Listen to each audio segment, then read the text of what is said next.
చంద్రబాబు నాయుడు గారు ఇవ్వలేదు. మరి వాళ్ళు క్రెడిట్ ఎలా తీసుకుంటారు? భోగాపురం ఎయిర్పోర్ట్ కట్టాలంటే ఏం చేయాలి? మరి చంద్రబాబు నాయుడు గారు ఏం చేశారు?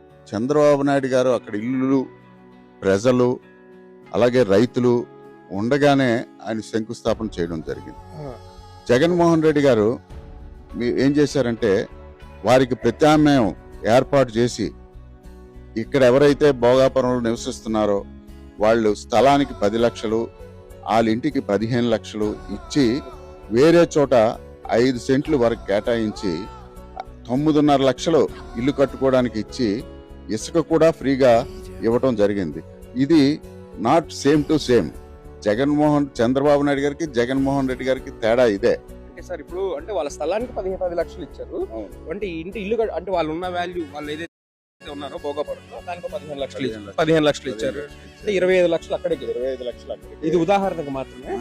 మీ వాల్యూ స్థలం వాల్యూ 10 లక్షలు అయితే దాని ఇల్లు వాల్యూ కూడా 15 లక్షలు. మళ్ళీ వేరే చోట ఇల్లు కట్టుకోవడం 5 సెంట్ల స్థలం మళ్ళీ 9.5 లక్షలు ఇచ్చారు ఇల్లు కట్టుకోవడం. అంతేకాదు ఇసుక గాని, డ్రైనేజ్ గాని, కాలువలు గాని అన్ని కూడా శుభ్రంగా కట్టి వీళ్ళందరూ అక్కడికి షిఫ్ట్ అయిన తర్వాతే జగన్మోహన్ రెడ్డి గారు శంకుస్థాపన చేయడం జరిగింది. ఆ సంస్థకి, జిఎంఆర్ సంస్థకి కాంట్రాక్ట్ ఇచ్చింది ఎవరు? మా గవర్నమెంట్. జగన్మోహన్ రెడ్డి గారు ముఖ్యమంత్రిగా ఉంటుండగానే దానికి జిఎంఆర్ సంస్థకి కాంట్రాక్ట్ ఇవ్వడం జరిగింది.